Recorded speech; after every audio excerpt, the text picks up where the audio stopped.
उत्तर प्रदेश के शिक्षा मित्र जहां इंतजार कर रहे हैं कि जल्द से जल्द उनकी समस्याओं का हल हो जाए, तो वहीं देखने को मिल रहा है कि एक तरफ मुख्यमंत्री योगी आदित्यनाथ ने तो घोषणाएं की, लेकिन दूसरी तरफ अधिकारियों की हिलाहवाली की वजह से अभी तक उत्तर प्रदेश के शिक्षा मित्रों की समस्याओं का हल नहीं हो पाया है, जिस वजह से उत्तर प्रदेश के शिक्षा मित्रों में काफी ज्यादा नाराजगी देखने को मिल रही है। जैसा कि देखने को मिला था कि कल उत्तर प्रदेशीय प्राथमिक शिक्षा मित्र संगठन के पदाधिकारियों की एक बेहद ही अहम बैठक राजधानी लखनऊ में हुई। इस बैठक के दौरान देखने को मिला कि संगठन के जो प्रदेश स्तर के पदाधिकारी, इसी के साथ साथ जिला स्तर के जो पदाधिकारी है, सभी लोग शामिल हुए और आगे की रणनीतियां बनाई गई हैं। आपको बता दें कि उत्तर प्रदेश के शिक्षा मित्रों का साफ तौर पे यही कहना है कि 3 जनवरी को उनके लिए पहला शासनादेश जारी हुआ था, लेकिन अब देखने को मिल रहा है कि पूरा साल बीतने को है, अभी तक मुख्यमंत्री योगी आदित्यनाथ की घोषणा के बावजूद उत्तर प्रदेश के शिक्षा मित्रों की समस्याओं का हल नहीं हो पाया है, जिस वजह से अब आगे प्रदर्शन करने की तैयारी भी बनाई जा रही है। जनवरी माह में एक बड़ा प्रदर्शन उत्तर प्रदेश के शिक्षा मित्रों की ओर से देखने को मिल सकता है, ऐसी जानकारी दी गई है। उत्तर प्रदेशीय प्राथमिक शिक्षा मित्र संगठन के ही प्रदेश अध्यक्ष शिव कुमार शुक्ला की तरफ से उनका साफ तौर पे यही कहना है कि अब हम इंतजार करते करते थक गए हैं और अब जनवरी माह में राजधानी लखनऊ के ही परियोजना भवन पर एक बड़ा प्रदर्शन किया जाएगा, जिसमें खास करके महिलाओं की संख्या काफी ज्यादा होगी, क्योंकि उत्तर प्रदेश की जो शिक्षा मित्र महिलाएं हैं वो लंबे समय से मूल विद्यालय वापसी की मांग करती हुई नजर आई है और अब ऐसे में संगठन के पदाधिकारियों ने अपनी मांगों को पूरा करवाने के लिए एक बड़ा प्रदर्शन करने का ऐलान भी कर दिया है। फिलहाल शिव कुमार शुक्ला ने क्या कुछ कहा है, आप भी सुनिए। अपनी बात को सरकारों के समक्ष पर और अधिकारियों के पटल पर ले जाते हैं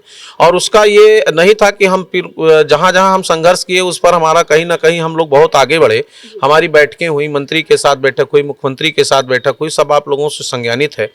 और कई चीज़ों पर हमारा निर्णय भी आया, लेकिन उस निर्णय को क्रियान्वयन नहीं किया गया, इसलिए अधिकारियों के द्वारा जो घुमाया जा रहा है उस पर निर्णय हो चुका है। और जनवरी माह में अभी हम लोग डेट निश्चित कर लेंगे कि हम निदेशालय पर एक दिवसीय आंदोलन करेंगे और इस बात के लिए आगाह करेंगे कि हमारा जो आदेश हुआ है उसको अक्षरशः लागू किया जाए। जब माननीय मुख्यमंत्री जी के पटल तक पत्रावली गई और स्वीकृति के बाद आदेश हो गया और आदेश को 1 साल होने जा रहा है और उसका क्रियान्वयन नहीं हो रहा है, तो मुझे लगता है कि इसमें निश्चित रूप से अधिकारियों का आज महानिदेशक चेंज हो गए, कल डायरेक्टर चेंज हो गए, परसों डीसी चेंज होगा, तो इससे मेरा क्या लेना देना है। मुझे मेरे समस्या का समाधान चाहिए और समाधान आपको करना है, आपके पटल से होना है, कि व्यक्ति से नहीं होना है, उस पद से होना है। एज महानिदेशक से होना है, एज निदेशक से होना है, एज डायरेक्टर से होना है, एज बीएसए से होना है। तो जिस पद से हमारा समाधान होना है वो पद सुरक्षित है, उस पद पर लोग आते हैं और चले जाते हैं, लेकिन पद तो है। और जिस पद से हमारा प्रस्ताव पारित हुआ, आदेश हुआ और शासनादेश जारी हुआ और जिस पद पर होना है, मुझे उस पद से दिक्कत है,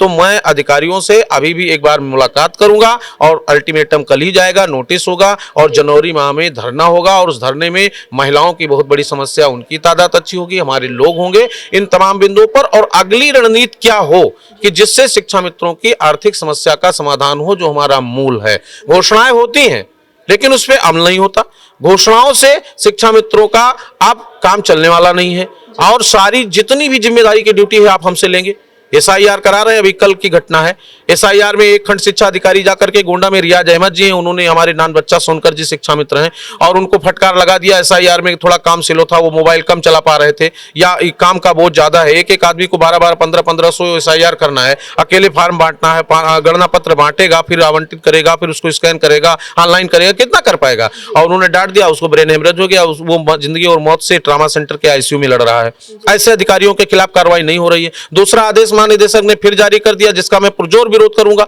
कि अब जाके आप 15 साल से जो लोग निरक्षर हैं, साक्षर नहीं है, उनकी गणना करिए। ये और लोग आपके कर्मचारी क्या कर रहे हैं,